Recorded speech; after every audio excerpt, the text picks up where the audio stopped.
व्यवस्थेवर आता विश्वास राहिलेला नाही, कारण न्याय व्यवस्थेची दिरंगाई पुढची तारीख पडायची आधी अजून एक अशी दुर्दैवी घटना घडलेली असते. मग या सगळ्याला काय अर्थ आहे? शेवटी अशा प्रकारच्या निर्दयी निष्ठुर लोकांना, अशा नराधापांना असं चौकात फाशी दिली पाहिजे. ही चौकात फाशी आम्ही या ठिकाणी प्रतिकात्मक पद्धतीने देतोय. न्याय अशाच पद्धतीने झाला पाहिजे. त्यांना जागेवर गोळे घातले पाहिजे, दगडी ठेचून मारलं पाहिजे. त्याशिवाय या नराधमांना जर बसणार नाही.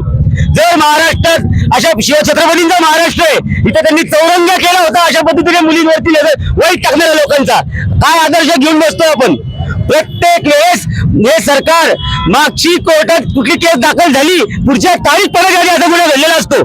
नवीन गोष्ट घडली की आपण जुनं विसरून जातो. बदलापूर झालं, ठाणे झालं, चाकणला झालं, आज नसरापूर आहे. अजून कुठे होणार? किती वेळ बघत बसणार आपण? हे निष्क्रिय सरकार करतं काय?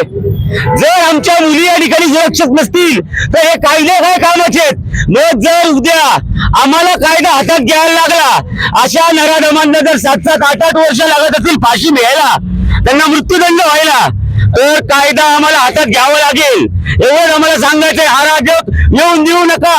आमच्या माता भगिनींना सुरक्षित ठेवण्याचं साठी कायदे, शक्ती कायदा हा त्वरित लागू करा.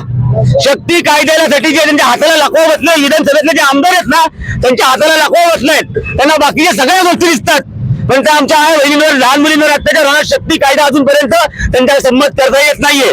या